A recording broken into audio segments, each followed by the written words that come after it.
What's going on, my friends? Welcome to episode 36, the first episode of season 2 of the Gay Gal Podcast, where we talk everything New York, New Jersey, Philadelphia, national, and international sports. Hosted by yours truly, Adam Grisani, joined us by Michael Cunningham, Alex Reach, Marcellus Murdoch, and Sam Morrell. You can see the podcast right now on Anchor, Apple Podcasts, Spotify, Google Podcasts, Amazon Music, iHeartRadio, or wherever you get your podcasts. And you can watch the Soundcast right now on YouTube. Also, be sure to follow us on social media at GetGRP. With that said, it's time to get your game on. Sorry, I was It's first episode of season 2. Let's go. Mike, listen. No, never do that again. I tried telling you before. I tried telling Mike before that. Sam, your show dancing absolutely kills Mike. No, I can actually dance for real. You want me to actually dance for real? I'll be doing backflips up in this bitch. But we ain't gonna do that. How about this? From now on, whenever we do intros, Sam and Mike can have a little dance contest if they want. First of all, Sam is white. He got no rhythm. Mike, I'm letting you know. That just makes it worse that you black and you have no rhythm. I actually got rhythm. I was making fun of Alex. This is how Alex dances. All right. So what's the first thing on the agenda? But first, we got to do some housekeeping here. Like, as I mentioned before in the intro, one of the things I said before, we had major plans kind of for season 2, and first one is that we have this brand new, I would say, sexy layout for YouTube. So now all people watching on YouTube, they can all see our beautiful faces. Hey Adam, I know I'm sexy. You know, I'm the sexiest brother on this podcast, but I ain't gonna lie. I don't think anyone wants. I don't think the beautiful faces are that beautiful, to be honest. Okay, first of all, I'm like the rock. Me and Marcellus, black men are just gorgeous. All the women could agree with that. The black men are gorgeous, and then the rest of you are like 4s and 5s. I'm calling major cap, but we're not going to go there. Okay, so, at least said the beard is sexy, baby. Yeah. The beard can at see our four ladies. Our make a Marcellus choice. Murdoch wanted to keep this camera off, so because I already know more we definitely respect Marcellus's decision. Anyways, so Marcellus is getting laid right now, as you can see right now. He's probably getting. Oh, we can't say that on the air. I'm just watching my Knicks, man. We can't say that on the air right now. We can't say that on the air. Just watching my Knicks. You watching Adam, the Knicks? what we on the show today, brother? Watching my Knicks, man. Alex looks like he's masturbating in the library. Where's the second hand, Alex? Where your hands at? Damn. All right. So what are we talking about first today, Adam? All right, guys. Me losing 85 grand. Adam make me lose 85 grand. Yeah, we're gonna talk. Also, a little bit of housekeeping is that we're now. I said for a bunch of platforms that, like I said for the platforms we mentioned, like if you want to know like where all the platforms are on, go to our Anchor page. Like we've also put a link tree. So if you want to know all platforms are on, go find our page on anchor.fm/getyourgameon, and you can find all the platforms we're on. Because if I decide to mention all platforms are in every intro, it would be a waste of time. Like. Unfortunately, the one downside is that we also had to part ways from SoundCloud. So, but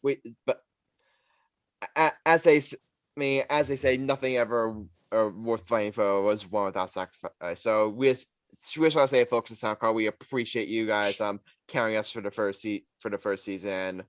We wish it was and we definitely appreciate being on SoundCloud for that first season, but. All right, guys, we're going to jump right in here. You guys know what we're opening with. We can go on a bunch of ways. We just bunch of stuff we got to talk about. So much stuff we've missed. I mean, a lot of football stuff, which unfortunately we're not going to cover that much football this episode, but we'll probably do it next episode. A lot of basketball stuff. Coach K's last game. Zion being under some heat. And the Nets sucking. But you guys know what we're going to open the show with. We don't need to talk about Zion. We don't need to talk about Zion. Zion is the right. I'm going to put you just. Spoiler alert, Sam. I'm gonna put you on the spot later on the episode about Zion. Just a little spoiler alert, but we're gonna just open up something with that, something we all can agree with, and it's unfortunately something that a lot of people saw like once this whole lockout began, but opening day has officially been postponed in Major League Baseball. Honestly, Yeah. Here's the thing about these owners. What pisses me off. And that's the thing. You guys are that's the thing. billionaire Let me go owners. You really quickly guys here, are Michael. Let me fucking- go really quickly here. This is one of those situations where you can't look at, let's say, case and say, both sides are equally to blame. Like both sides are like equally at fault. The owners are way more at fault in this than the players. And I don't think it's even debatable. Can I just also say something ahead, though, Sam. like really quick? The sport of baseball itself is dying. Like I'm sorry to all like the baseball fans. I'm a baseball fan. I grew up with baseball. Literally, I grew up with baseball. I know Adam grew up with baseball. I'm not sure if any of y'all grew up with baseball, but like I remember the first ever sports event I was at. I think I was like 6 years old. I went to Yankee Stadium. Crowd was packed for Derek Jeter and all those guys. And looking back on it like 15 years later, the sport is dying. And something like this is only just making it more like happen at a more like rapid pace. I don't think that's what the owners are getting. And let's not even get started with like, let's not get started with the guy I'm not going to name, but he is terrible for the MLB. I think we know who we're I think we know who we're talking about. Are his initials RM? Yeah, pretty much. Okay, we know who you're talking about. We know who you're talking about. He said, that the World Series trophy was just a piece of metal, but and that just proves how tone deaf the commissioner of the MLB is. Like, okay, go ahead, Michael. Go ahead, Michael. Here's the thing about the commissioner. He has so much, and I believe, and we're gonna talk about the Astros, how they got the commissioner in their last fucking pocket. We all could agree to that. And I wish Chris was on this episode too. He would have said that the commissioner is a disgrace to the MLB. And that all these fucking owners, you guys are billionaires, for God's sakes. Pay them. You guys are motherfucking cheap. And I thought black people were cheap, but y'all owners are making us look bad, making us look like saints. No, and what's the worst part about this, Mike? It's like you see the commissioner of the NBA, Adam Silver. You see him go on all these different like media shows, like Get Up for ESPN or First Take. Sometimes he goes on like TNT with like Shaq and Kenny. Would he ever be caught dead saying, "Oh, the NBA Finals trophy, that's just a piece of metal"? No, he would say no, that is like the glory of it. Like, and the best part about it is there's a reason why we look at him and say he's the best commissioner of just all sports. Because he respects the game. He respects the game, and he is very wise and very smart. Like with the Kyrie Irving situation, he looked at it and he was like, I don't get how an away player that's not vaccinated is different from Kyrie Irving not being vaccinated and being able to play. Like he said that, like he's like, listen, I can't do anything about it, but like I'm just as confused as you. Or even the NFL commissioner. Who's the NFL commissioner again? I forgot his name. Yeah, Goodell. Goodell would never say that about like the Super Bowl, like a Super Bowl ring, saying, "Oh, the Super Bowl ring, that's just another ring that we buy. That's just another like diamond ring that we put on."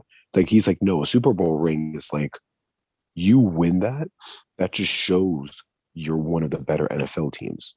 I agree with you 100% on that one like, too. So it's like the fact that all these commissioners are like respecting the game and doing this, and then you see Manfred doing this stuff, and then on top of that, not caring that the game's basically being postponed.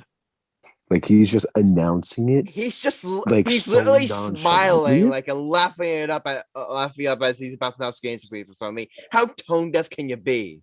Here's the thing. That's disrespectful. Here's the thing. I would say this. That like RM, like, do you want me to say his name or not? Just say his initials. He ain't that good. All right, Rob Manfred. He has officially cemented himself as the worst commissioner in baseball. That's all I'm saying. Because say whatever you want about Roger Goodell, say whatever you want about Gary Bettman. They both have gotten a lot of criticism over the years, and deservedly so. But here's the thing. And deservedly so. But here's the thing. They, at the very least, two things.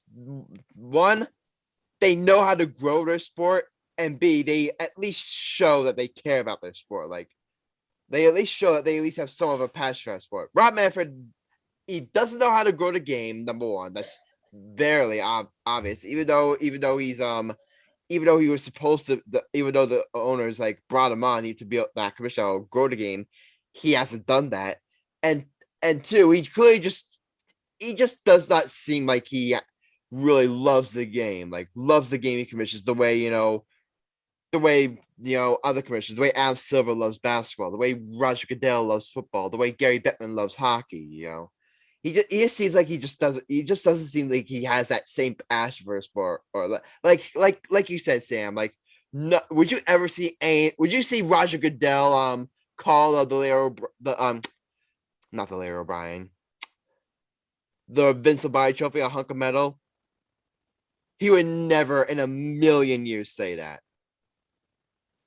He would never in a million. No, yeah, in a million years. And what's it called? You said he's the worst commissioner in baseball.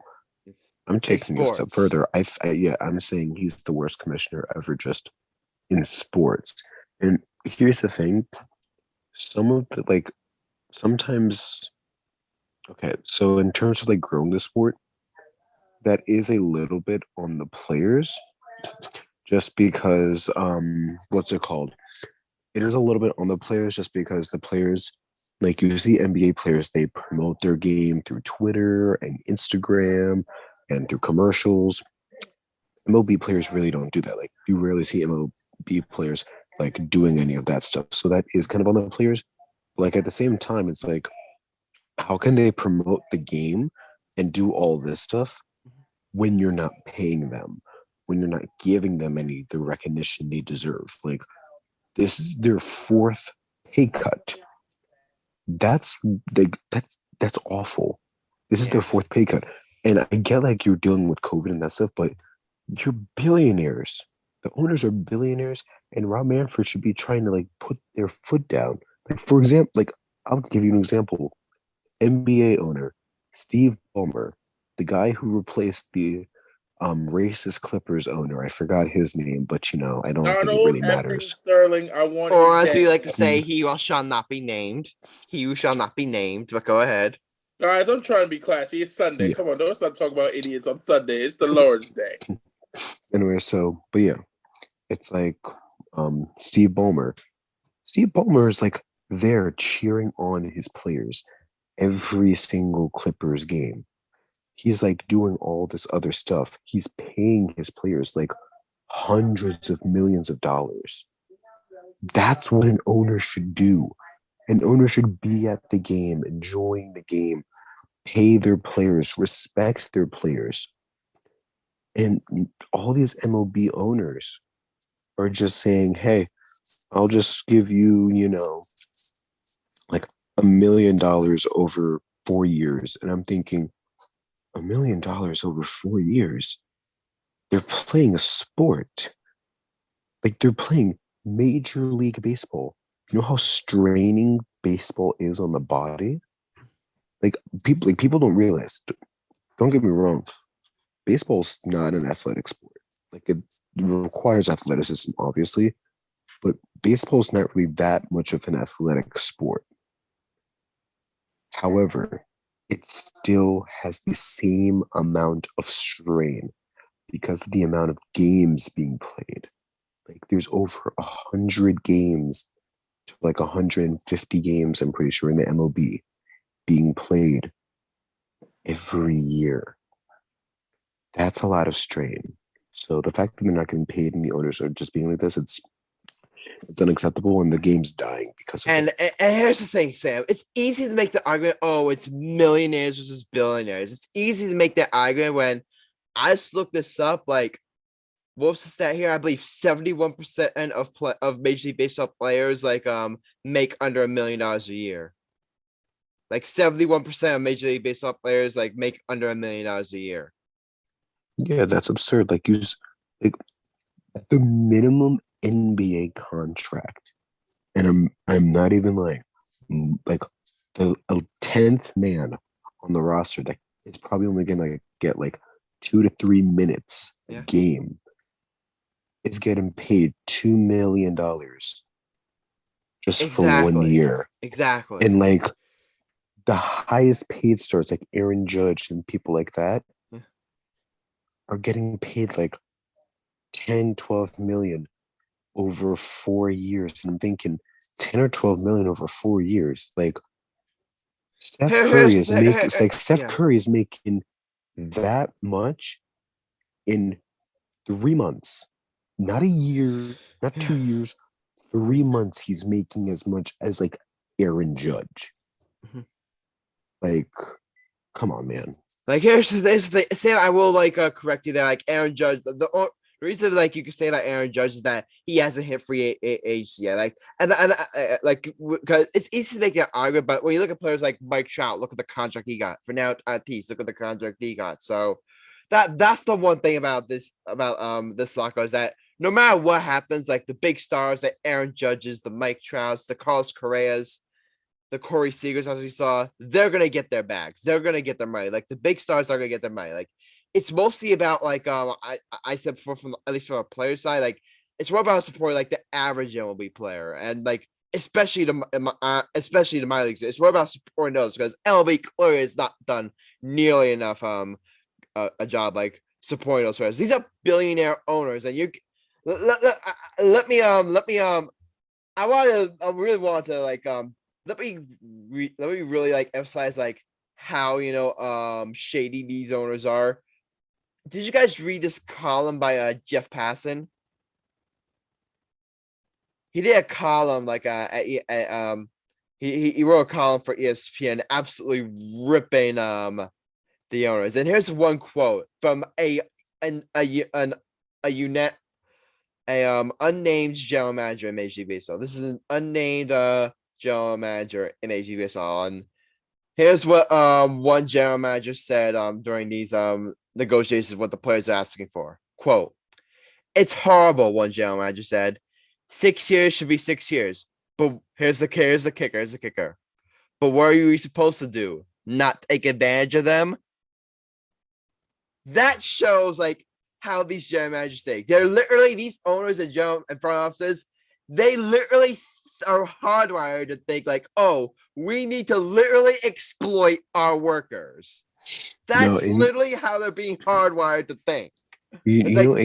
What's the worst? Let me repeat that quote again. What are we supposed to do? Not take advantage of them. I mean, what's the worst part about it though? It's I know I'm using the NBA a lot as an example, but it's become such the standard of what a sports league should be like. Say it one more It's time. literally the NBA is the basic standard of what a sports league should be like. And you brought up the minor leagues. I'm going to tell you something. For those that don't know, there's an NBA G League. It's for those that aren't, ready to go into the actual NBA. It's basically the MLB. Adam would be the water boy if he was in the G League. Let's just clear the record. Me and Sam would be averaging 30 points in the G League together. That's neither here nor there. But the G League, it's how much promotion the G League gets? None. Don't get me wrong, the G League still has to drive around by bus. They don't get anything, but the amount of commercials I've seen on the NBA G League, would you ever hear a baseball player say, "Oh, out of high school, I'm going to go into the minor leagues"? No, they go to college, they play in college, and then they either go to the minor leagues or the MLB. Just like I said, a Literal lot of high high school school. players do. This is how good the A lot of high school players in baseball do go straight to minor leagues. Just so let you know. But here's the thing about. Hold up, Adam. Here's the thing. Let Sam go. Let Sam go. Here's the thing about that, though. It's like high school players recently have had the choice to either go to college or they go to the G League for the basketball. And just being in the G League, if you're a starter in the G League, you have the potential to make $500,000 a year just in the G League. So, and guess what? Sam? You want to know how much like minor league baseball players make? $50,000 per season. A little over $10,000 a year. It's a joke. It's loud. And look, I remember remember how like they literally couldn't pay their players, like the owners literally cheaped out on paying their players proper housing. They just had all players sleep on chairs in one hotel room. They finally decided to give their players proper housing this past winter, but they finally made that fish. But look how long it took them to give them actually proper housing. Yeah, it's like the G League for the NBA. It's like they literally just stay at motels and they all have their own separate rooms. Yeah. Like NBA, that's just the bare minimum. In the NBA, you get all these big fancy hotels and shit. I remember the worst NBA player makes a minimum less than a $500,000, literally under $1 million, 99, 900. And that should be the way it is for baseball. That should be the way it is for baseball. No, they Mike, they raised it actually. The minimum, and I mean the bare minimum contract is $900,000. That is the bare minimum your worst player could have on your team.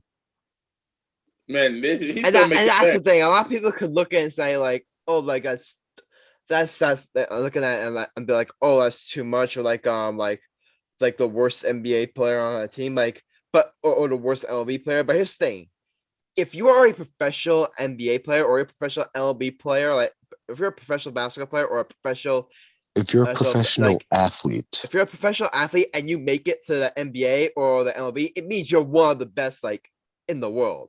If you're good enough to play in the league, let's put it like this. Yeah, but more often than not, you're one of the 95, best. Yeah, 95% of MLB players deserve to be in the MLB. 95% of the NBA players deserve to be in the NBA. That's a good way of pointing it. And I'm letting everyone know how hard it is to make it in these leagues. Around, just for D1 athletes, just to make it into a D1 program, it's 0.9% or 0.8% just to be D1. To make into the NBA or MLB, it is rarer. You will have a better chance of winning the lottery than making it into one of those sports leagues, just because the amount of sheer talent and skill you have to have, especially if you're 6'1" or 6'2". If you're 6'11", 7 feet tall, and you know how to play basketball just with the basics, you're fine. You'll make it into the NBA. But if you're 6'1", listen, Anthony Bennett made it into the NBA. That man only had height. So he was 6'8". He had bounce. He had bounce. He had height, but you don't have no skill. So that's what I'm saying. If you have the height and you have the athleticism, you'll make it into the NBA easily. But unfortunately, that's extremely rare. Most of us are most athletes, real athletes, are 6'1", 6'2", 6 foot. You have to have actual skill that you train with every single day. And sometimes you won't even be able to develop that talent the way most people will. For example, the reason why I'm blessed and the reason why I always say you see me and Mike trash talk, oh, we'll be it would be a good one-on-one. It's because I was blessed enough to have like let me finish. Let him Like finish. Let him you finish. said, me and you gotta say we. I gave you a compliment, so we. Thank you, but Rick. we were blessed enough to Good have boy. like a certain gene or a certain trait that allowed our muscles to grow more rapidly, to grow faster, but also to be stronger than most. Imagine now that, but 10 times more, where it's like you're seeing people starting to jump like over the rim, basically. Exactly. Like their heads over the rim. Like, and with the 3-point shooting, they can make all these 3-point shots. With baseball, I've played baseball. It's a talent to play baseball. It's extremely tough. You need to be able to react to like 105-mile-per-hour fastballs. You need to be able to run the bases. You need to be able to catch 150-mile-per-hour line drives. The amount of hand-eye coordination necessary to play Major League Baseball is insane. I had a little and the joke. fact that they get paid for it. so, it's like they have to do all this, and you see the NBA players make like $1 million, and the MLB players have to have the same amount of skill basically as an NBA player, and they're getting paid $150,000, $100,000. Are you kidding me? Some of them are getting paid. Like some of them are getting paid. And I'm not even trying to bash this job. I'm just being for real. Some MLB players are getting paid as much as teachers. Let me repeat what I just said. Some of them are getting paid as much, if not less, than teachers. You know, the job that is very known for not paying well. Not paying nearly as much as it should. Yeah, because I know teachers that make 120, 130,000 a year, and MLB players are making less than them. That's just shameful. At that point, that's just shameful. The fact that they have to have that much skill and talent, and they're getting paid that bare minimum, and NBA players are making millions of dollars. That's just dumb, ridiculous, and overall shameful for the league. And the MLB owners right now, the MLB owners are trying to keep that. They know like that they're exploiting like all the players, and they're trying to keep that. They're trying to keep that. The players are rightfully so like fighting back. And rightfully so fighting back. So if you want to blame anyone like for this lockout, blame the owners and them trying to keep like this corrupt system in place. Guys, I don't know if you guys heard also this story, but also that LB, I believe they hired someone like during negotiations. They were paying him. Guess how much they were paying him, guys? They're paying this guy $775 an hour to argue why Major League Baseball players or minor league players should be unpaid like for spring training games. Why LB shouldn't pay like minor leaguers for spring training games. What? NBA players get paid for preseason games. Preseason. NBA players get paid for training camp. I'm not even lying, guys. NBA rookies get paid to play in summer league games. You know, the games where maybe 100 to 200 people will be in attendance. Maybe I don't know. Maybe a couple like 100 people will actually watch. No, but if you go to the Vegas during the summertime, because I've been to the summer league games in Vegas, those got like a lot of motherfuckers. Best thing, Michael, like those players, like they get paid, but MLB wants to not pay minor league players for spring training games. It's a freaking joke. Yeah, would you imagine? It's disgraceful, honestly. Like here's the thing. Imagine if a story came out that like NFL players, you know, since they only play 16 games in a season, not counting any playoff games, since they only play for 16 weeks, maybe they should only get paid like, maybe 50,000 per week. Oh no, wait, no, you would never hear that because the owner knows how physically taxing it is.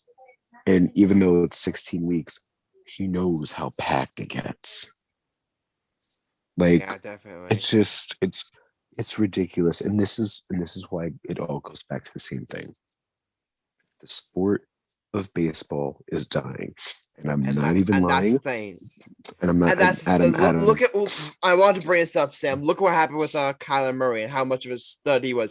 A lot of people thought he was going to choose baseball over football, but then like I'm pretty sure Kyler Murray realized like, would you rather like make millions of dollars on your rookie contract, or would you rather make like $10,000 for your first like 3 years or 3 or 4 years until he makes the majors? And here's the worst part about it. Yeah.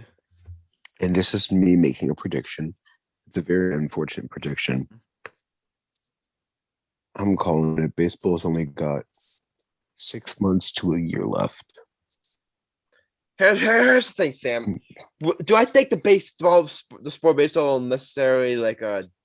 I don't think it'll necessarily die. I still think, at least right now, it's still got like way too big of an audience. But here's why I will say though: if this continues, like with the way hockey's growing, like the way hockey is starting to become a bit more popular, or the way hockey's becoming a bit more popular, and we see the way basketball has bloomed. Like basketball's officially cemented itself as like the second sport in America. I feel. Oh no, but no basketball. No, here's the no. Basketball. It's my favorite sport. Yeah, Adam.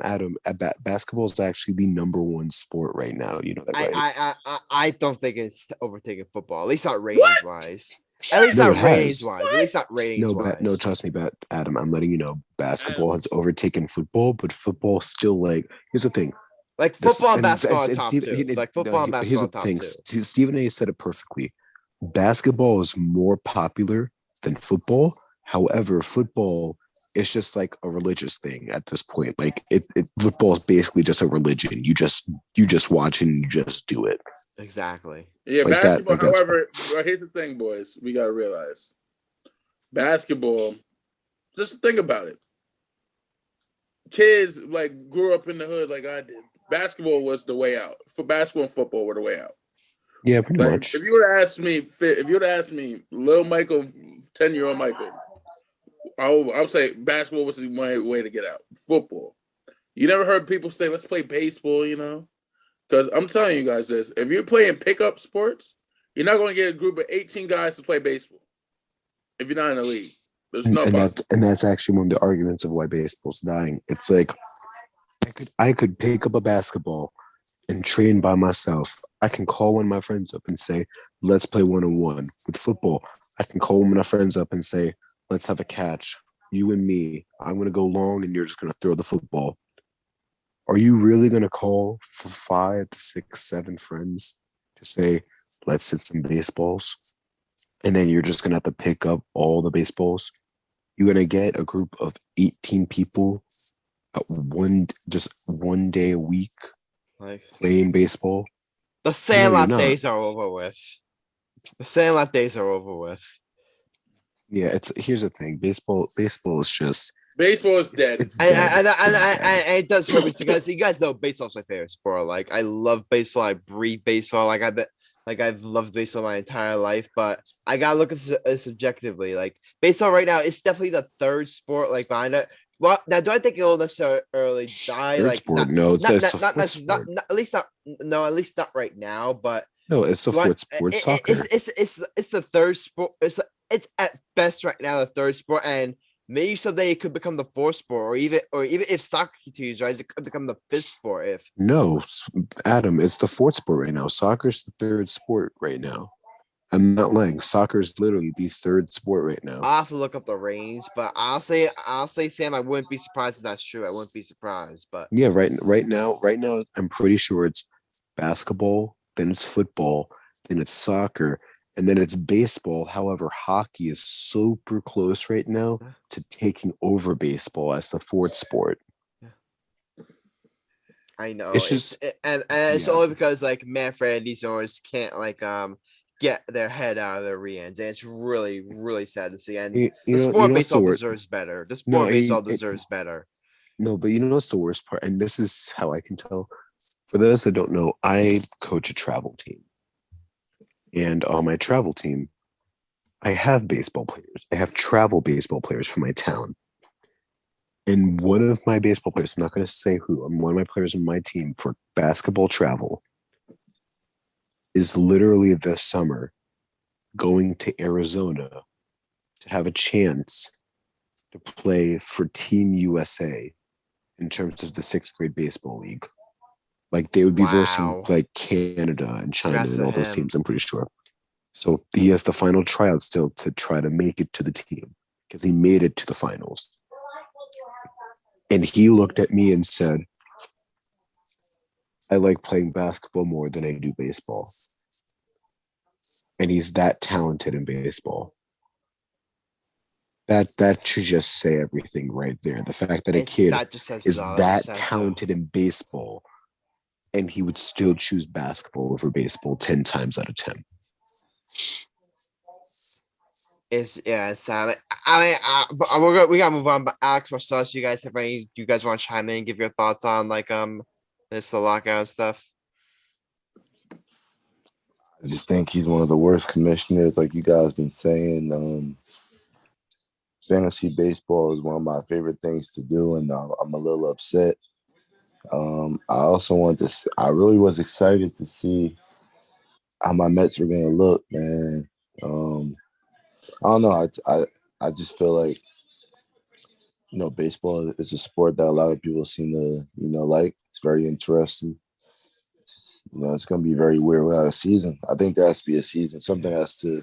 I do think there will be a season. I do think there will be a season. I think there will be a season, but shortened now. Even if there is a season, like the sport of baseball is they've done permanent damage to themselves after this. They've done permanent damage. But I think also another reason why baseball's dying is just because of the pace. But it's like basketball is always super fast paced. Football too slow. We can debate about the pace. Here's the thing: we can debate about the pace, but here's the thing, though. Like baseball will at least still be a better space if they had competent ownership. If they had competent or competent pitcher that actually knew how to grow the game. Yeah. Plus, adding the reason why I brought up the pace is just because think about it like this: you can go to a basketball game and it'll only be like an hour and 30 minutes. You'll just be there for an hour, 30 minutes. That's a good time waster. You can go to a football game and you will only stay at a football game for like an hour and a half. You go to a baseball game at 3, you're not leaving until 5:30, maybe even 6. Yeah. So 3 hours for a game that's boring, and that all I'm gonna do is just eat popcorn and chicken fingers and garlic fries. It's just not fun at that point. And the only time people get hyped is when it's like a strikeout or when it's a home run. Basketball, or like a big hit. Yeah, big hit. And how many of those are you going to get? Like maybe 2, 3 of them in a game? Well, nowadays, balls are flying over the ballpark, so it's much easier to hit them. But we can debate about that stuff later on. But I mean, Sam, go really quickly. Then we gotta move on to our next segment. No, that was it. Okay, that was. I mean, Alex, did you have any thoughts on this whole lockout? It's really disappointing, in my opinion. I think everyone else definitely has the same mindset as me, and I just wish that this lockout didn't happen in the first place, and that we got the chance to have the MLB action that we love every summer. And I'm just bummed out that they had to do what they had to do. And I mean, in the long run, I think baseball is going to become more popular than Sam knows. I think that it's going to take a couple years, but it's definitely going to ramp back up probably by the end of 2025 or some point around there. But I think that the baseball has a lot of potential of stacking up the numbers uh, for fans, and I think that they definitely have the ability to have the same stats as what they've been having before COVID hit and the lockout. Well, It's also, do you mind if I just add one more thing though, really Go quickly? really quickly, Sam. Go really quickly. Another reason though why I'm saying like baseball's gonna probably be dying out like pretty soon is just because when you look at each league, there's a face. Like you look at the NBA and you like think like, oh, LeBron James, Steph Curry, Giannis Antetokounmpo, Kevin Durant. You look at the NFL, you think Patrick Mahomes. You think of like you think of Cooper, you think of Coop, you think of like all those names. You look at hockey, Adam, name when you think of hockey, what do you think of? Connor McDavid.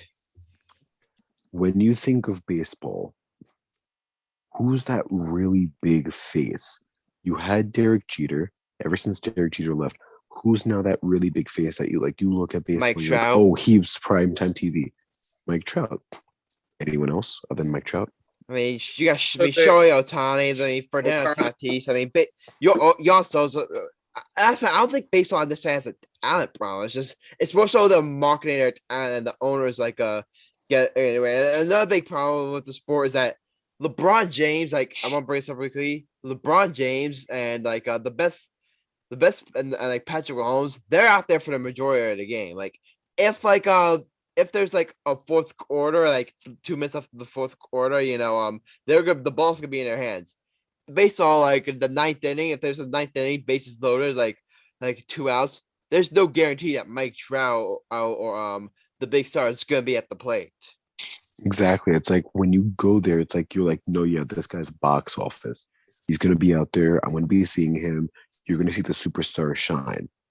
Baseball, yeah, you can be a superstar, but baseball's so team reliant. It's like your superstar is not carrying you to a win. Like Patrick Mahomes can carry you to a win. LeBron James can carry you to a The win. Angels have Mike Shohei Trout- Ohtani and Mike Trout, and they still stink. Exactly. It's like you have two superstars and you suck. That's not good for baseball. It's like if you have two it's like if you have two superstars, you should be really good.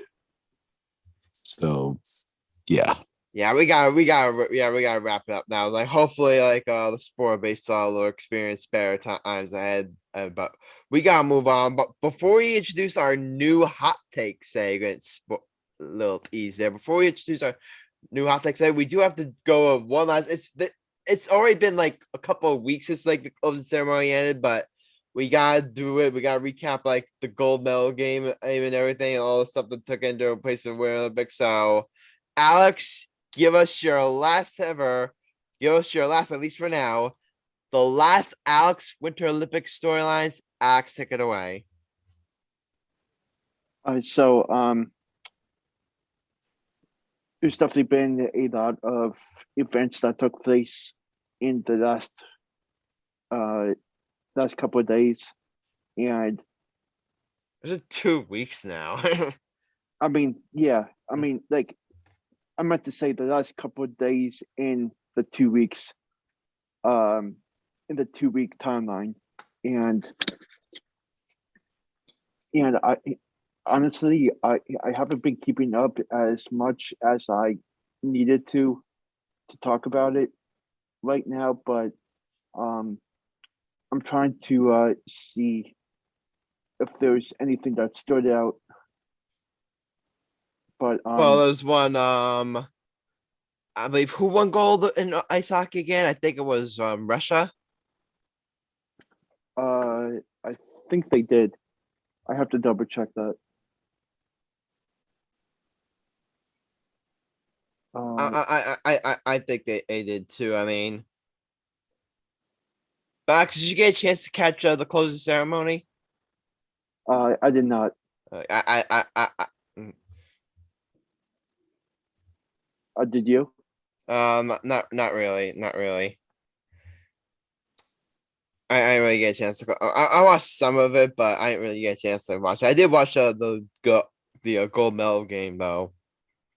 Mhm. I watched the gold medal game. I watched some of the bobsledding to. I watched some of the bobsledding the gold medal for that one. The gold medal match for that one. Team USA played third place in that.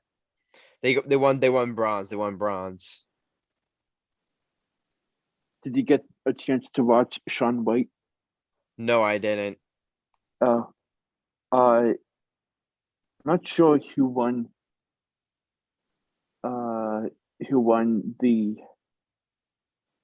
that type of event? Yeah.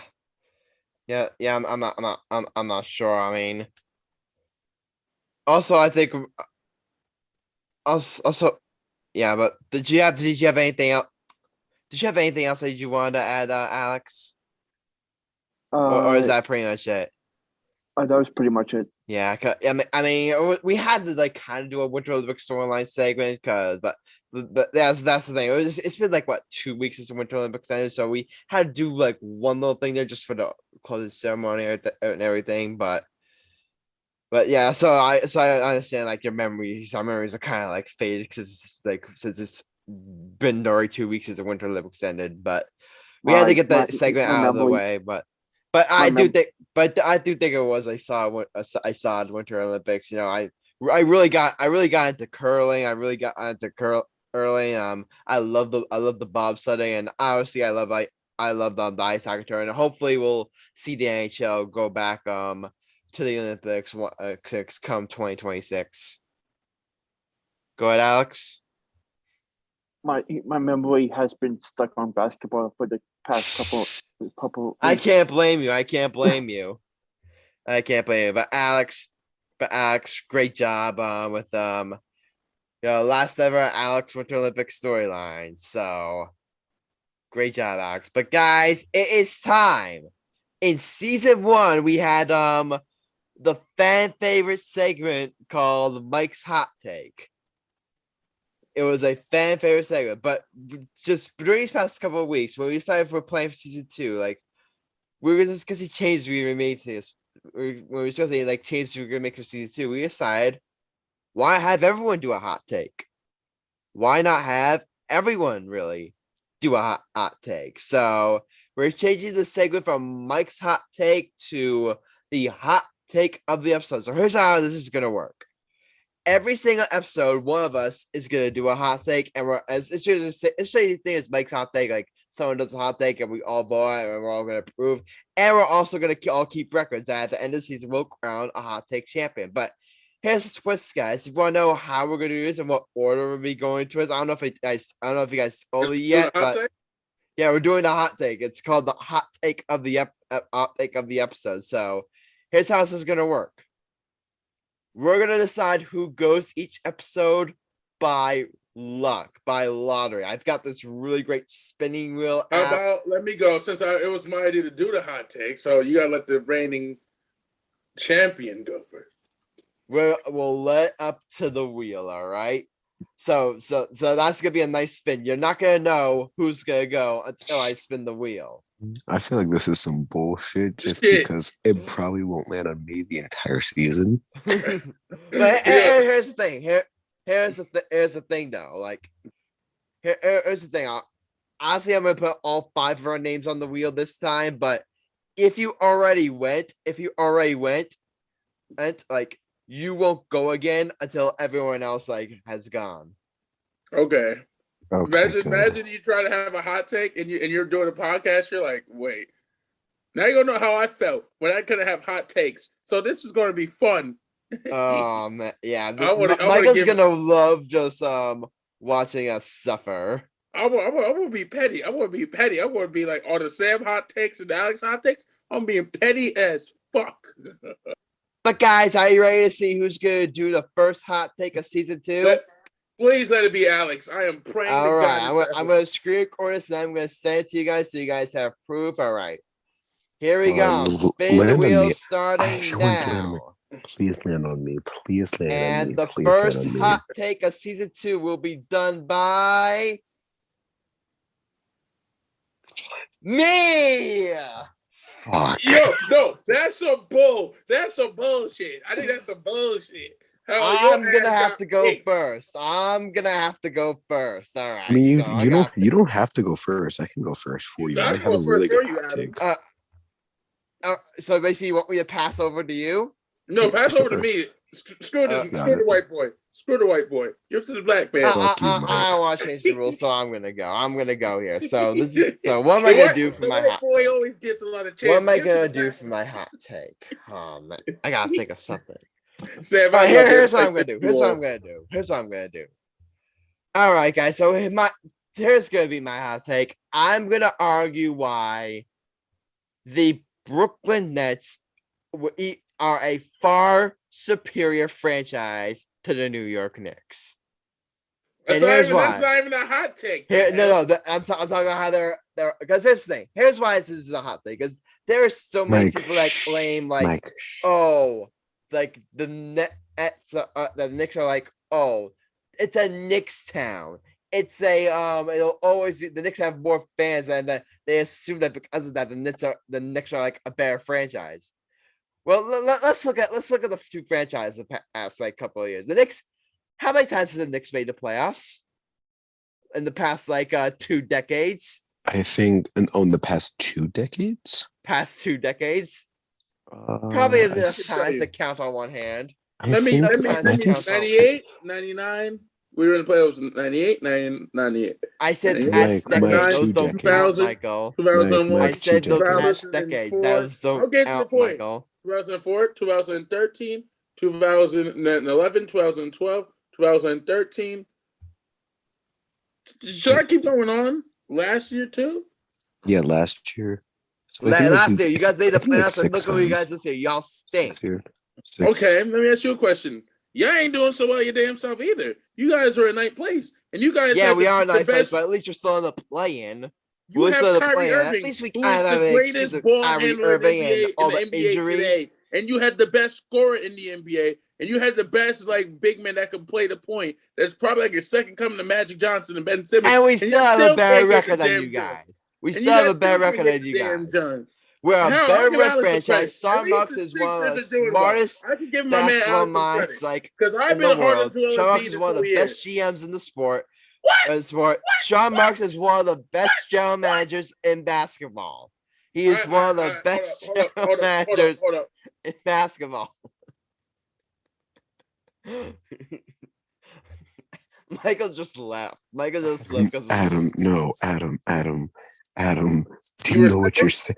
Okay, Adam. I'm not even gonna lie to you. I'm not even gonna cap. what? When this take first started, and you said, "Oh, the Nets are a far superior franchise." The Knicks. I was first gonna be like, "That's not a hot take." You just switched that to a ultra hot take. I respect that so much, We gotta give but him you were credit. so wrong. I know that Sean Marks isn't one of the best general managers in the sport. Adam, Are you saying that He's Sean Marks? not. sneaky, What? Sneaky back. What? He's not.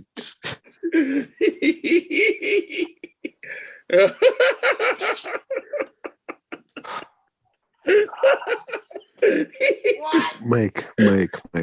Mike. I just want Adam. I did not. Samuel Morrell.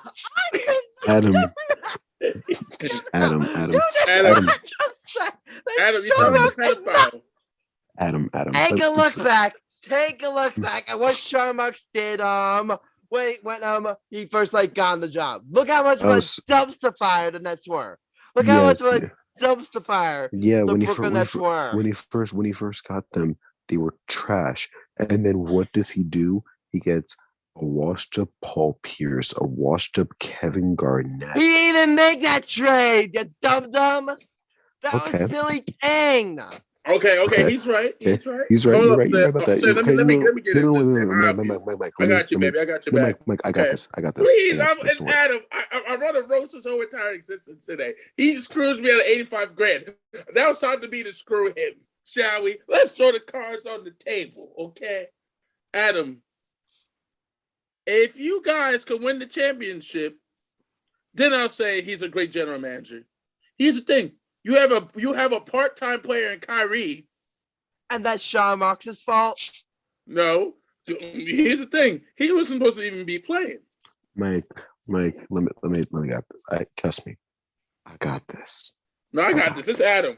This No, is I got Look at what this. Sean Marks No, did. Like here. he inherited like the Billy Amos, not a control over. He's no control over our first round picks for like years. No control over his own first round picks. Okay. And look what he built. Look at Bill. Yeah. He got Kyrie to come here. He got Katie to come here. But Adam. Yeah. Did that also have to do though with Worldwide West, Jay-Z, Kyrie wanting to play in Brooklyn because Brooklyn is where he grew up? Kyrie want to? Here's the thing. He the wanted Nets, to play like, in New York in general. Let's just be real. He's yeah, from but New here's the Jersey. thing. Would he have that's what I'm wanted to saying. play for the Nets if they did come off that season? If the No, Nets, he was like, going to New York regardless. He was and going. then, Like, but the Adam, Nets, here's the thing. Like the Nets, when they first people forget that the season before that the Nets signed Katie and Kyrie, they were a surprise playoff team. That was the team that Sean Marks built. That was the team that Sean Marks built without control but over here's- any of but his first round picks. but here's the thing, If Sean Adam. Marks doesn't build that team, the Nets don't make the. If the Nets don't make the playoffs of the year, is Kyrie coming? Yes, Kyrie's coming. Does he want to Regardless. play Oh no, James he's Dolan? not. If the Nets don't make the. If the Nets don't. If you want to say Let me that, hold the up, Nets, Adam. let's Let say me the Nets like if I'm saying Nets barely missed the playoffs, Adam, like then shut I can up. say if the Can Nets you like are stop still like a trying to dumpster fire, you're please telling try- Kyrie is still coming regardless. Yes, Adam. Yes. Let me explain. Let me Adam, give you an no, example. no, LeBron Adam, James, when he was with Miami, when he went to Okay, I need to hear this. I need to hear this. Go ahead. When LeBron James left Miami to go to Cleveland, nobody knew that he was going back to Cleveland. Nobody knew that yet. So basically, it's the same thing with Kyrie. Kyrie is from New Jersey. He was a born Net fan. He loved the New Jersey Nets growing up as a kid. And I know Kyrie Irving because my cousin's Michael K. Gilchrist. I know. Here's the thing, Adam. He said, and I quote, "I wanted to play for the Nets regardless in my career." That's what he said when he got drafted. If he left the Cavaliers, then he went to Boston. He's like, "I want to come home." He didn't say what team he was going to. It was most likely the Nets. It could have been the Knicks, but it was most likely the Nets. And then Kevin Durant called him too. Said, "Whatever team you're going, I'm coming with you." Am I right or wrong, Mr. Morrell? You're 100% right. The point is, Adam, Kyrie Irving is the New York faithful. He played in New Jersey all of his life. He played at Record Park. His godfather is probably one of the greatest basketball handlers in NBA history, Rod Strickland.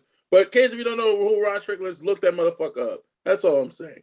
But yeah, plus Adam, you also have to realize he was going to a New York team regardless, but one, the Knicks are a train wreck.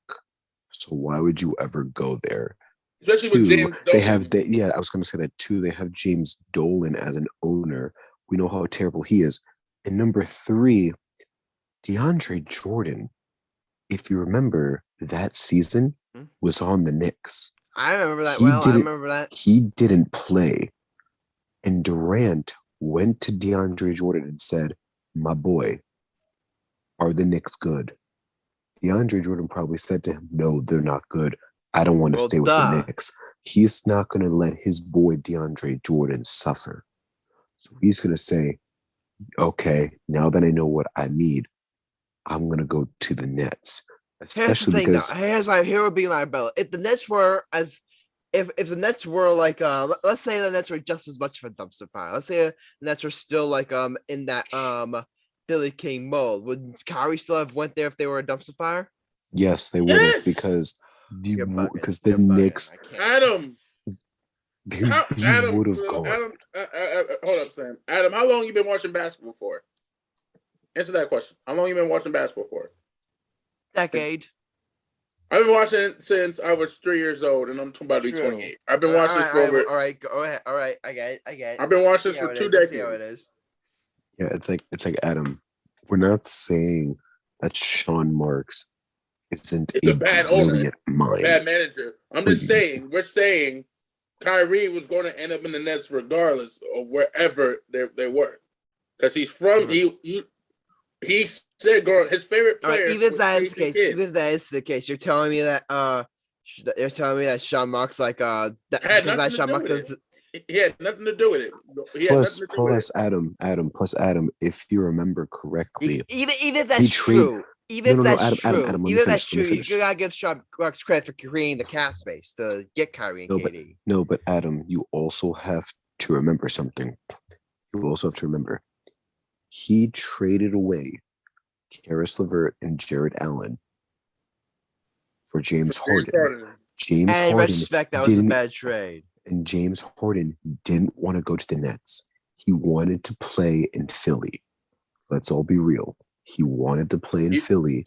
But he also wanted to play with KD too. He also wanted to team with Kevin Durant. I was like, I said before that trade's gonna go look is like gonna go down as like a failure. A trade's gonna go down as a failure. And now think about it. I don't know how much you can really blame Marks because his thing, like, because Sean Marks had really foreseen all this coming with Kyrie. Because Sean Marks have really seen this with in the backseat job. Sean Marks have seen this coming with Harden. And Adam, that's the point of the GM. You don't foresee the future. Like with Billy Cunningham, when he got KG and Paul Pierce, before that trade, were we saying that was a bad trade? No, we were looking at him and saying, that man's a genius. I personally didn't think that was a good trade. I personally didn't think. I thought that was. I didn't like. I wasn't like. I necessarily despise the trade, but I wasn't like leaping around and calling it the best trade ever. The I worst had my player you suspicions guys ever got ever being started right. for you guys, and I love him as a player, was Vince Carter. The Vince Carter trade was done. Vince Carter, yeah, the Vince Carter. But here's the thing: the Vince Carter was a great. The worst player you guys ever got made him a star was Devin Harris. I'm sorry, but here's the thing, Adam. Sorry to interrupt you, Sam. I gotta get my message across to this poor sap of a basketball fan over here. So Adam, say like you guys win the championship. If we win a championship, do you think Ben Simmons stays with the Nets? If they win a championship, I think Ben Simmons stays. He's not staying with them. I'm saying Ben Simmons. I'm gonna say on your hot take, Ben Simmons is going to the Warriors next season. 100%. He's going to be on the Warriors. I'm not agreeing with that.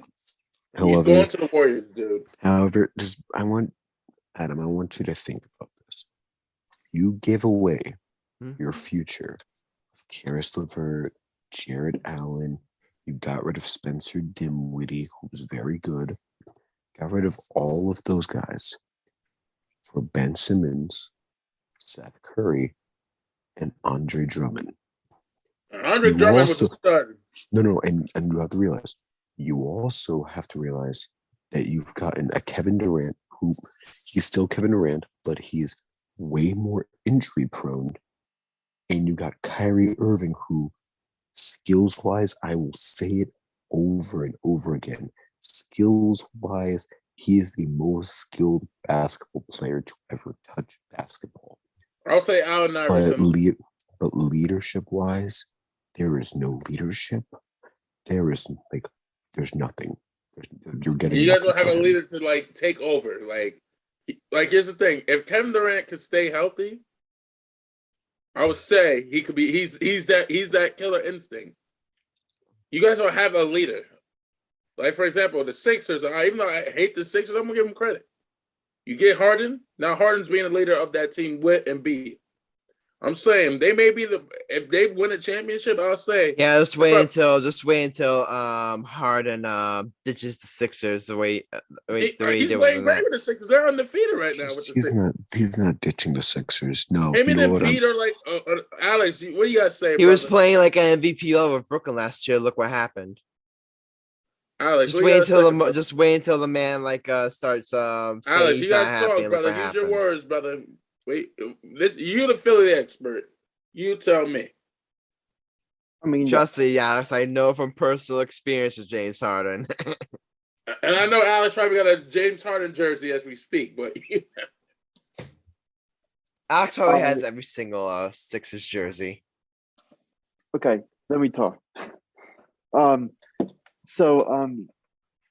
think this goes down to one of the smartest trades in Sixers history, with the potential of competing for a championship this year. And even though This is my hot take, and now we're talking about the Sixers. Damn it! hey, you brought up Harden, so we had to. Keep going, Adam, listen, you've been blasphemous this entire hot take. You have no right to talk right now. Adam, you've been talking some bullshit out your ass. Go ahead, Alex. I think that they have a very talented roster as of now, and they are showing it day in and day out. Even though they didn't have James Harden playing in that game because of a small injury, He was afraid of Jimmy buckets, but it's okay. which was a hamstring injury. But having Tobias, Tyrese Maxey, Matisse Thybulle, Niang, and just them all is having confidence in every game, and I can see that this team is growing in a positive way, and I think that once the playoffs get started, this team is going to be excuse my language, but a fucking tough team to beat in the East. No matter where the hell you go and say that you don't think so, but I think that this team is going to be as much talent-wise than you think they are, because of the amount of chemistry already built between every single one of them. And I definitely don't see Brooklyn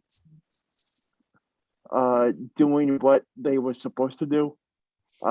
Even having Simmons, I'm not even sure when he's going to be playing, but it's just going to be tough for them. And I think Philly, at the end of the day, Philly has the biggest shot, and it's showing right now that they can do whatever they can do, and they just gotta lock in and get wins. Yeah, especially because, and this is why I reacted the way you did when you said Sean Marks is the most brilliant basketball mind. I'm like, there's Daryl Morey, who we all know Daryl Morey is a I'm not brilliant taking any credit away mind. from Daryl Morey. I'm not taking any credit away from Daryl Morey. There's the GM for the Bucks, who made that steal of a trade for Drew Holiday and got Giannis to stay and build Giannis to who he is. There's the Bulls. Sean Marks is just GM. as good as any of them. The Bulls GM He's on that level. He's on that level. There's the Bulls GM. I gotta say the Heat literally GM created too. the Bulls GM. Y'all are really disrespecting Sean Marks now. My First God. of all, I gotta say Pat Riley is probably the greatest basketball minds of all time. You gotta give him credit. Well, he always did in Miami. Plus, Adam, we're trying to tell you that no matter what, can we end this he hot was take, going please? to get KD and Kyrie. Can we end He this hot didn't take? have to This is fight like for really that. upsetting. I'm ending this hot take. I'm ending it. Like, all right, I'm going first. I want to go first. just vote already. Just I'm vote instantly already. denying because you said Sean Marks is probably the greatest basketball minds and like a great I didn't say GM. he was the greatest. I'd say he was one of the best. That's You say he's one of He's the best. That's yeah. just blasphemy out your ass. Then you said that Kyrie would never come to New York to Brooklyn because if the Nets were even trash, though they Kyrie win. Irving said If the Nets even were though Kyrie trash, they Irving said he win. wants to play as the Nets. And another reason you said what else did you say? I tuned half the bullshit out. I just turned it off and wasn't paying attention because after that blasphemy. And you also in that temper tantrum that you ran up the room and humped your bed, that was a no-go too. So I declined. Heavy, and there's a song I say, Hell to the No. Okay, so I'm next. I am disapproving your hot take because it started out really boring when you were like, oh, the Nets are a better franchise than Knicks. We all knew the Nets are a better franchise than the Knicks. Let's be real. I agree with you, and I'm a Knicks fan. Yeah, like that's not a hot take. That's just talking out your ass and being an asshole. That's just an accurate fact. No, that's just being an asshole. Then you said the thing about Sean Marks and Kyrie Irving, and you lost me. Like you lost me with the blasphemy that you were saying. So I'm disapproving, and I'm letting you know this is like the third worst hot take I probably have heard on this show. There's only two that can top this, and both of them were Mike's. Hey, at least mine was. Hey, this was the worst hot take on the show. Hey, Michael, all I have to say is misery loves company. Misery loves company. All right, we got 2 votes left. Myself, so I actually want to go. Approve or disapprove? We all know. We're just 0-4 today. You're 0-4. Just let them go, all right? Put me out of my misery already. Alex, make it painful. I disapprove. Adam, F you, Alex. Marcellus, go ahead. Marcellus? Your hot take was so bad you made Marcellus fall asleep. Your hot take was so bad, Marcellus said, I'm done with this, motherfucker. You made Marcellus so bad, you made him leave the room. See, you made him mad, Adam. He's like, fuck this, I'm watching the Knicks game, okay? Leave me the fuck alone. All right, my hot take has been disproved, and I start the season 0-1. So Adam, your hot take. There's always next time. There's always next time. Just so you guys know, just so you guys know, I'm gonna hold you to the same standard where you guys do your hot takes. Just so you know, after your hot take was garbage. I am sorry. All right. I respect your opinion, but just so you guys know, when both of you do your hot takes, I'm gonna hold you all to the same standard. That's all. At least being said makes sense. You should. You don't even make sense. Yeah, like Adam. Here's the thing: if you would have said like, "Oh, Sean Marks is like a really brilliant mastermind. Like he got D'Angelo Russell and he made D'Angelo Russell into what the Nets are," then I would agree with you. I would agree with you 100%. It's the fact that you were like, oh, Kyrie Irving, like he had a choice between the Knicks and this, and I'm like, you're really saying Kyrie Irving would have gone to the Knicks? Out of all did I say would have? I never said that. I never said that. You said he was going to a New York team. I did. I'll have to look back. Oh my god! You were saying. Can we move on? Can we move on? Adam, because if we continue, we're gonna be here for hours, and we're already way past the clock time. So we gotta move on. All right, we'll move on to some basketball talk. Just so you know what? I'm gonna move this up here. I wish he put this like a little bit later on in the script, but you know what? I'm feeling in a real after that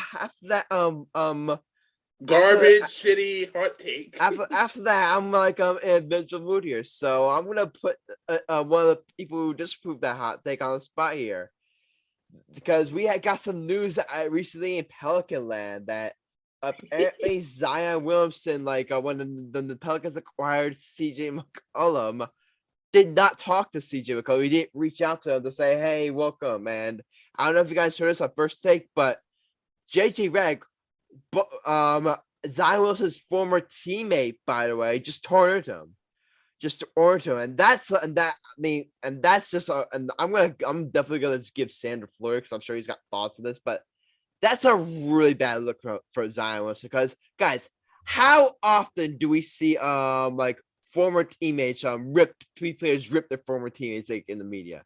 How A often lot. do we If see you're that? unless if you're Richard Jefferson ripping Gilbert Arenas in the shreds, But I'm talking about the way Scottie JJ Redick Pippen with ripped Michael Zion. Jordan, there's a lot. I can name The a way bunch. JJ Redick ripped Zion. You never ever see like people be honest about like people like talk about their former teammates like that. And they're both Duke alum. They're both Duke alum too. So I mean, because probably the two so biggest. all I'm gonna say is the fact that Zion didn't reach out to CJ McCollum and there's all this controversy surrounding his weight and the CJ Redick like go after like that. Guys, I think it's time we start worrying about Zion. Here's the thing, Adam. I got before I let Sam's probably going to agree with me. This. Michael, you go. We'll put Sam on. Zion Williamson doesn't want to be in New Orleans anymore. He really doesn't. Just think about it. He got back. He got fat. He got hurt. He got fat, and he's eating. He was big. He was like 300 pounds. For him, that's not normal. But here's the thing: when you are on a diet in the NBA, it's the structure. You got to do this. You got to do this. You got to do this. He got hurt. He's like, fuck it. I got lazy. He got lazy. Like Charles Barkley said it best: if it tastes good, you spit it out. But here's the thing about Zion: you're the franchise player. You said you wanted help.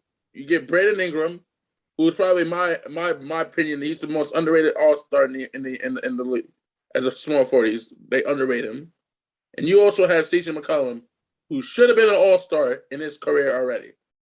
Everybody agrees with me on this podcast. CJ McCollum should have been an All-Star. For me, I know Damian Lillard was the best player on that team, but he was the heart and soul of the Trailblazers. He was. But here's the thing about Zion. Now you're fucked because you're the franchise player. You're the big-time money man. And you played for probably the greatest coach in basketball history in Coach K. And now you got JJ Redick, who hasn't been in the league in over 2 years, calling you out on a sports show. That means you're fucking up. Come on, Zion.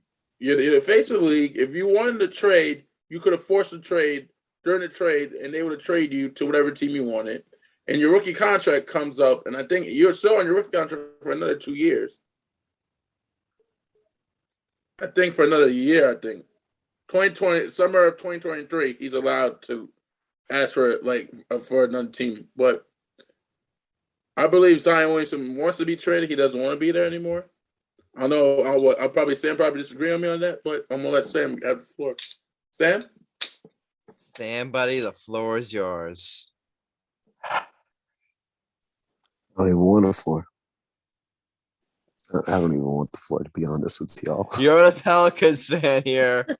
I basically just spoke for Sam. Face the music. I just spoke for Sam right there. So we have Brandon Ingram. Brandon Ingram, to me, is the most underrated star. I said that. Because Thank you. No, but like not all star. I mean, like Brandon Ingram's like an inch away to becoming like a superstar in this league, like top 15. Whoa, CJ buddy, McCollum. you're scaring me. You sound like Adam now. You sound like Adam. No, because Brandon Ingram's that skilled. Let's be real. Brandon Ingram is that skilled. Okay. CJ McCollum should have been an all-star already.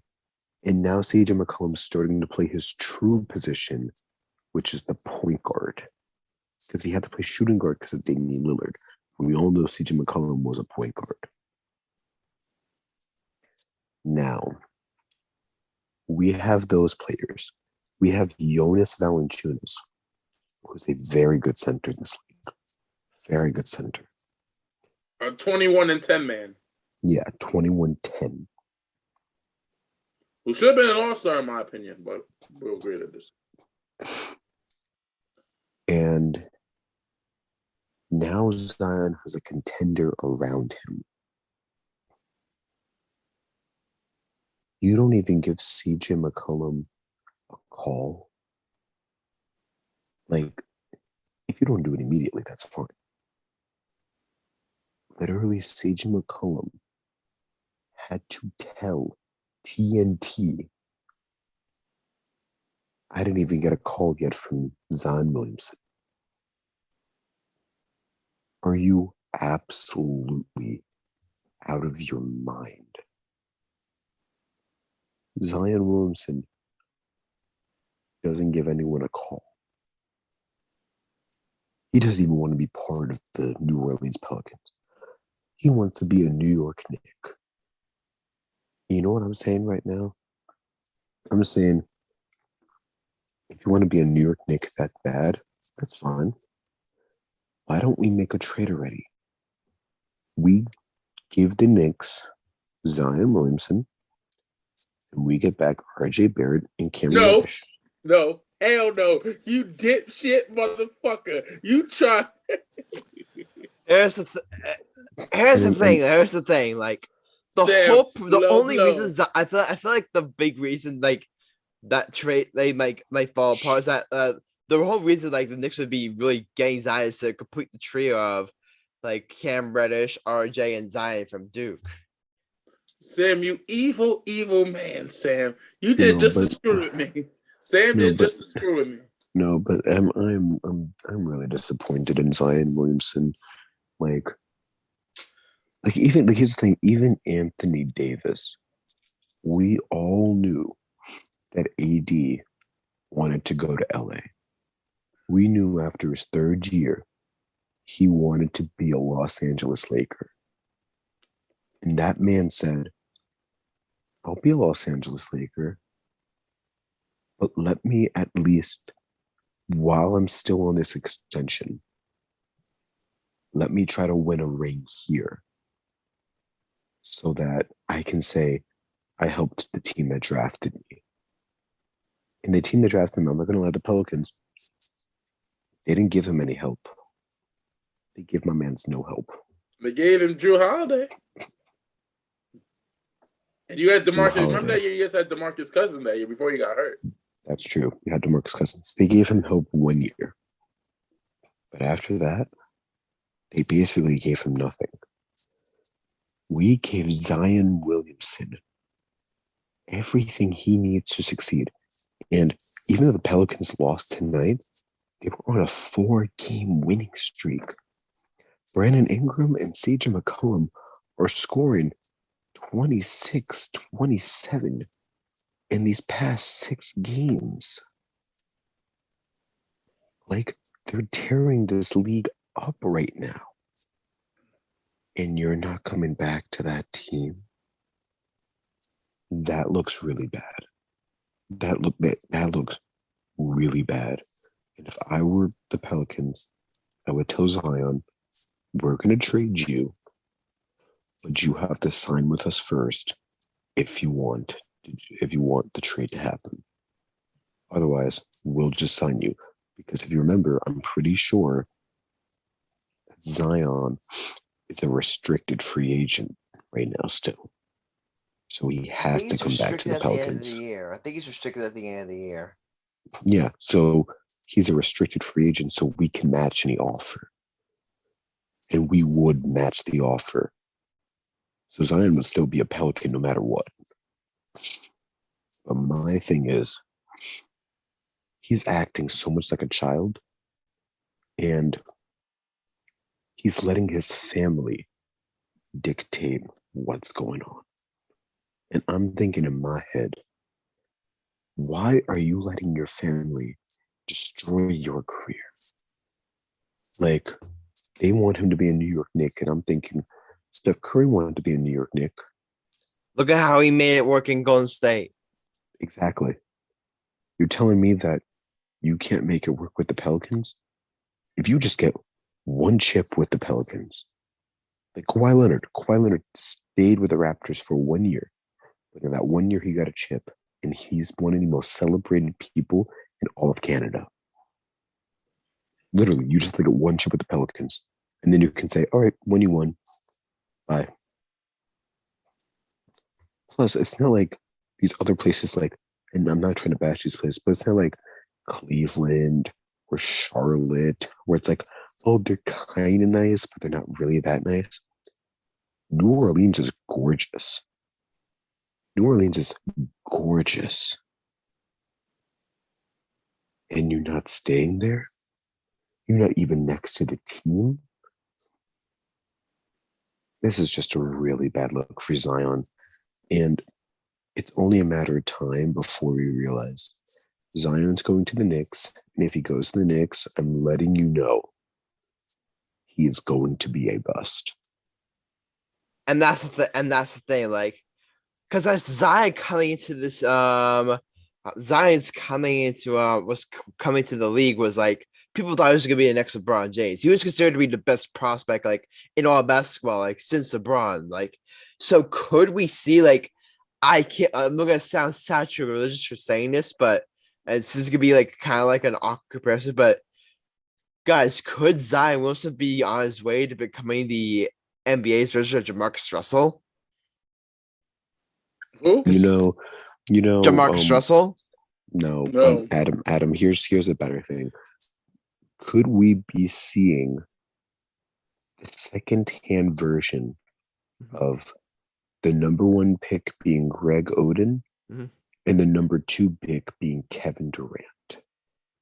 Yeah, because look at how good John Morant's been like so far. Like, Yeah, as of Sam right now, like if you could do the 2019 draft over, like who are you taking, John or Zion?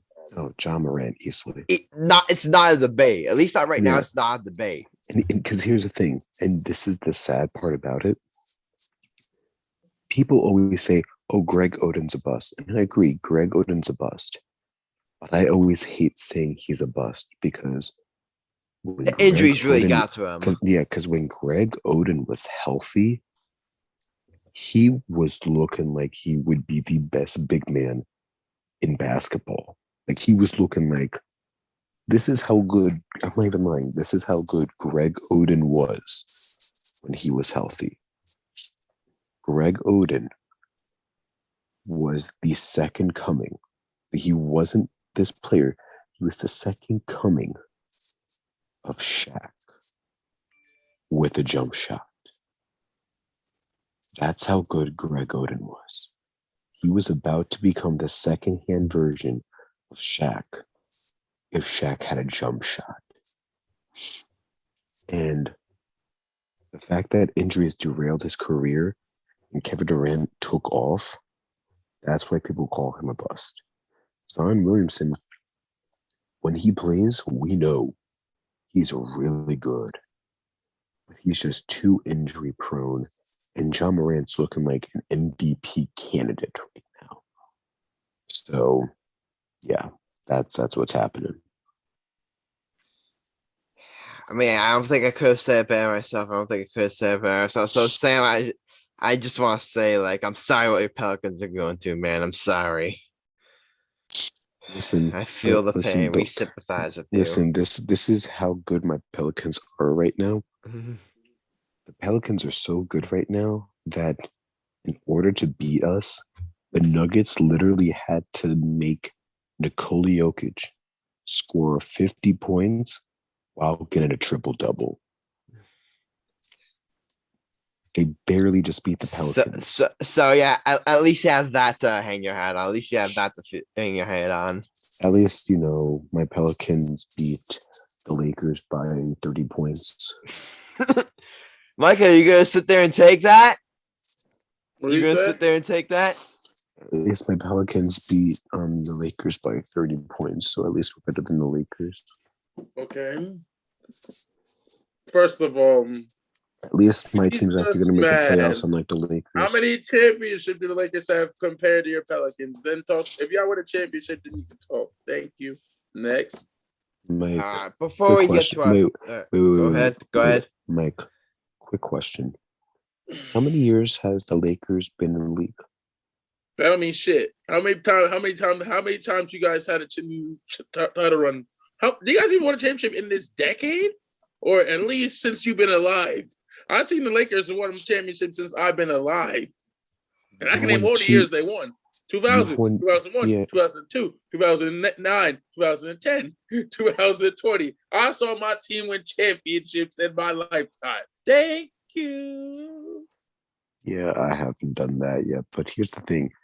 We haven't had star power like you guys other than Anthony Davis. So now we have a really good team with a lot of star power.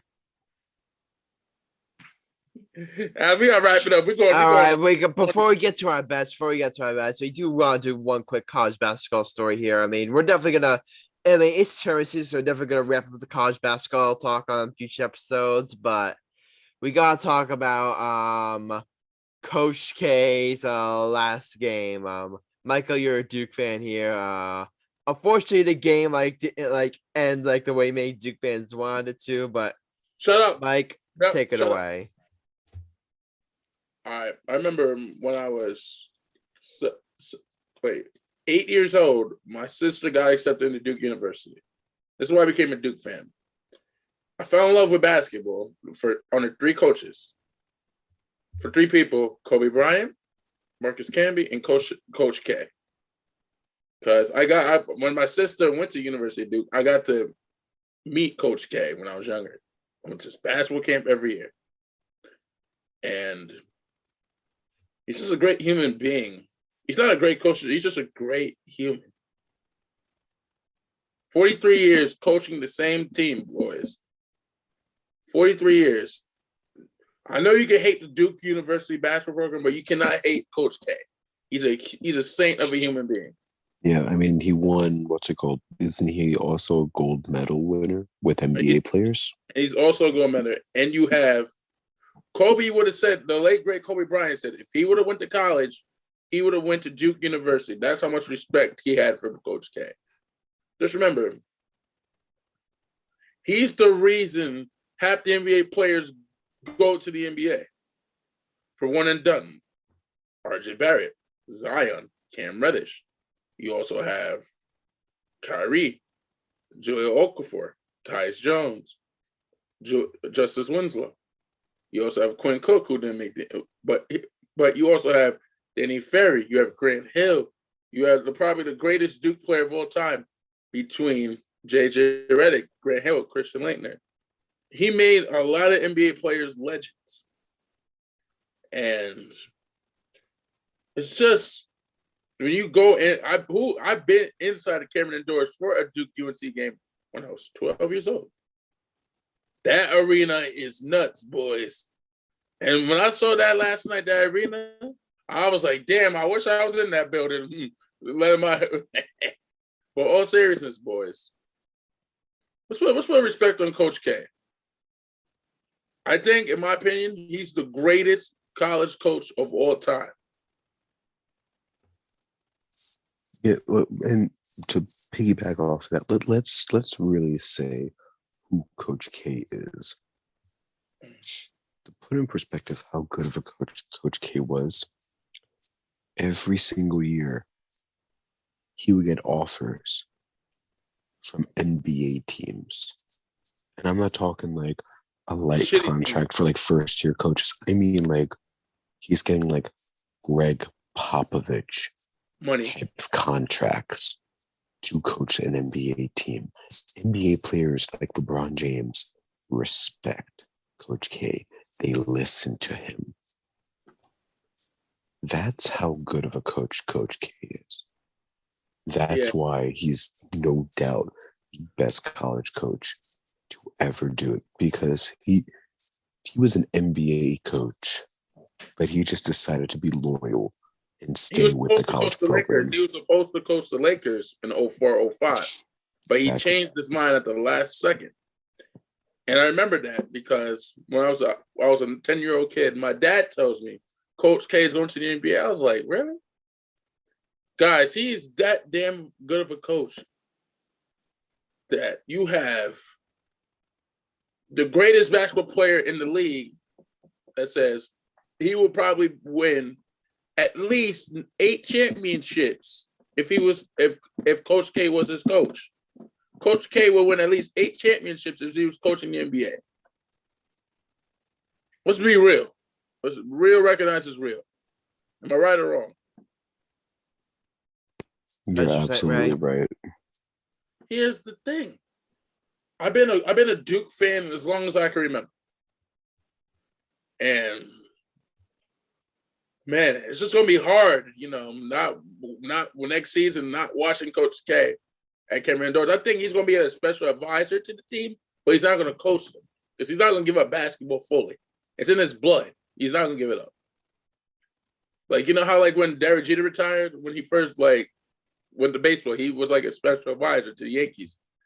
Coach K is still going to be a part of the team, but he's not going to be coaching. Like, he's going to be like a little special advisor. Guys, for 43 years, Sam wasn't even born the first time he heard of Coach K. We weren't even alive when he coached 43 years ago. We were just sperm in our dad's balls. That's how long he's been coaching. He's been coaching before that for over 50 years when he coached at Army as assistant coach. Man. So let's have a moment of silence for Coach K's great coaching career. Definitely. Shout out to Coach K and his career. I mean, it's not even over. Duke still has to go try to get him one last national championship, but we'll see during March Madness. But guys, I put it on my Christmas list. Let's see if Santa can deliver it to me. Listen, no offense, but I don't think Duke is winning March Madness. I mean, you have UNC. UNC is not Purdue. even making the tournament. UNC ain't even in the tournament. They didn't even get a bid yet. Duke, we automatically have a bid. Well, Purdue's as automatically long as in. Villanova doesn't win, because Alex will rub it in my face for the next 365 days. Yeah, that's what I'm saying. There's Villanova. There's Purdue. Don't mention the Devil's name in the house. Don't There's mention the Devil's Purdue name as well. Don't mention the Devil's team over there. There's also what's it called? Gonzaga is always Don't good. mention the cheap bastards' names. Next. There's also what's it called? Is Georgetown in the buy yet or no? Okay. What's it called? Damn, I Michigan? love you, but you're driving me crazy with this nonsense. There's Michigan State. I'm just naming teams at this point. You just naming college teams that have great basketball programs. But I'm being for real. Purdue is probably going to win it this year. Put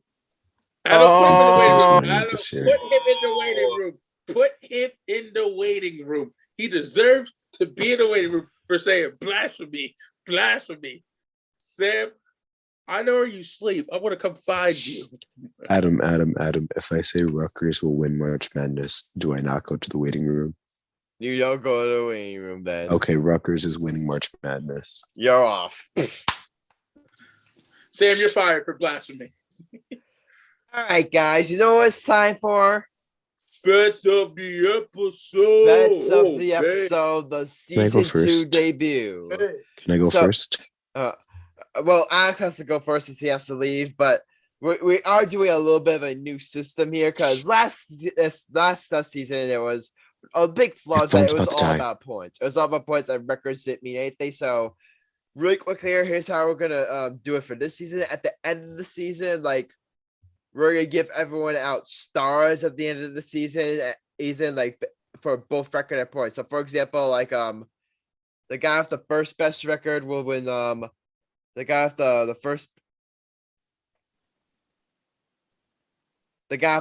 best record will get 5 stars. The guy with the fourth best record will get 4 stars. The guy with the third best record will get 3 stars.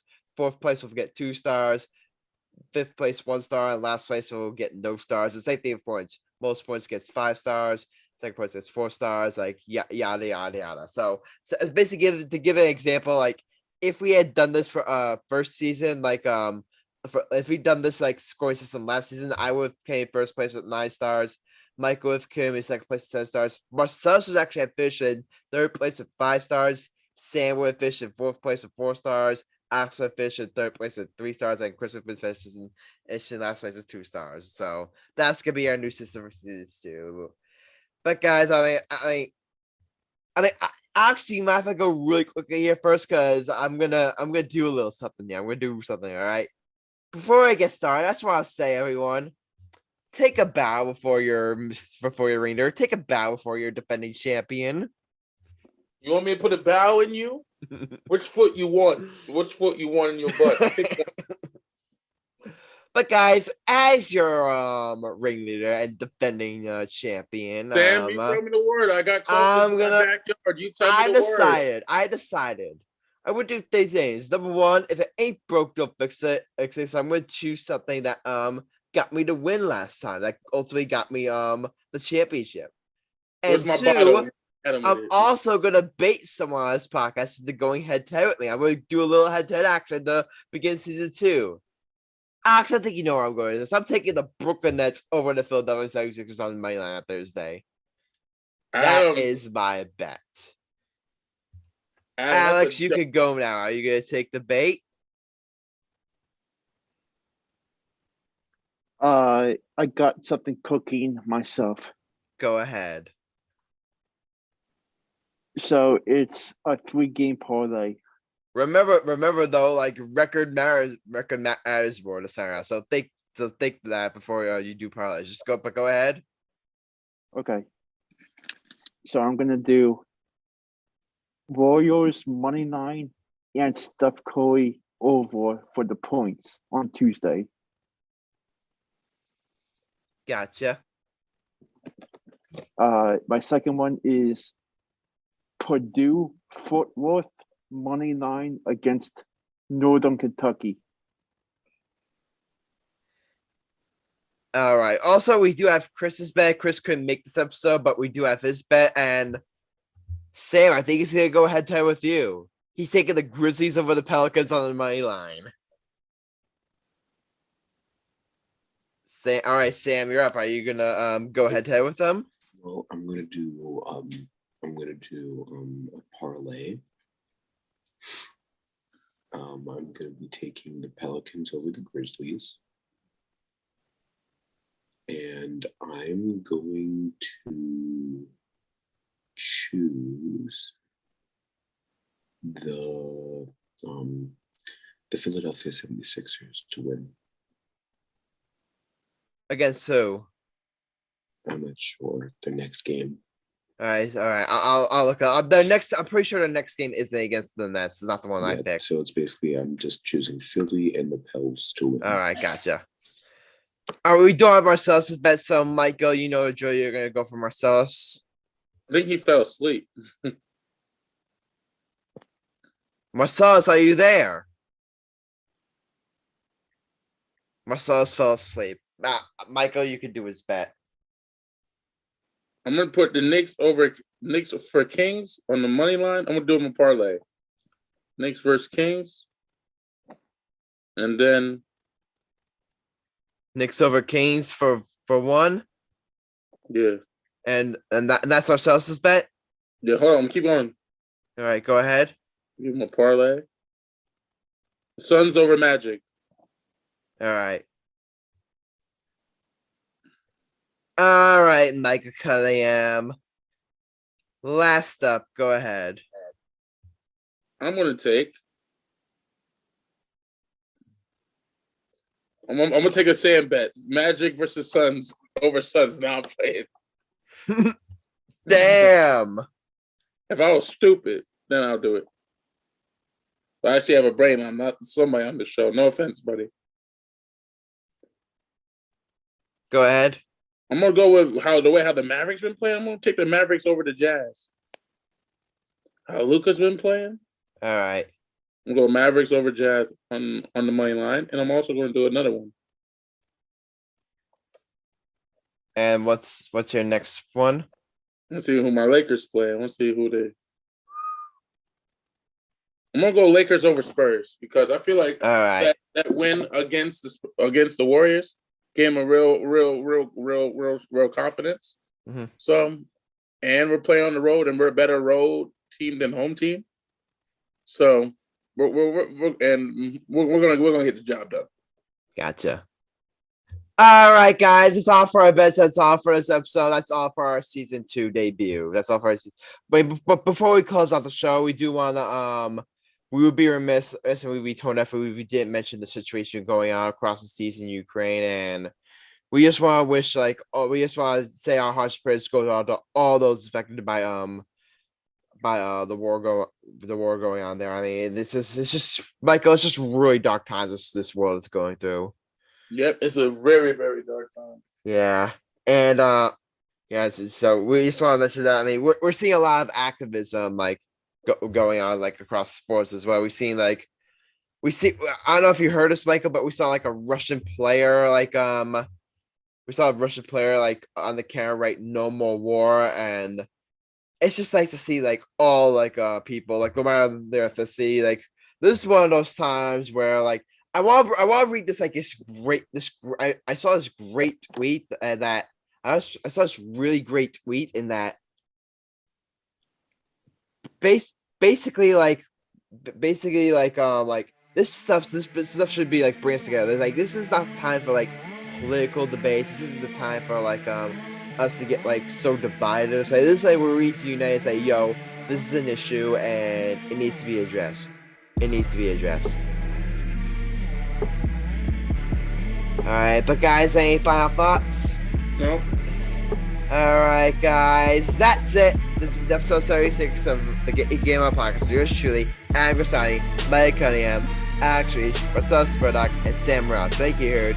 Leave a like and follow or subscribe to the podcast. Also, if you want to join the conversation, leave a comment on YouTube or reach out to us on social media. We may feature what you have to say and feature up to our memory friends.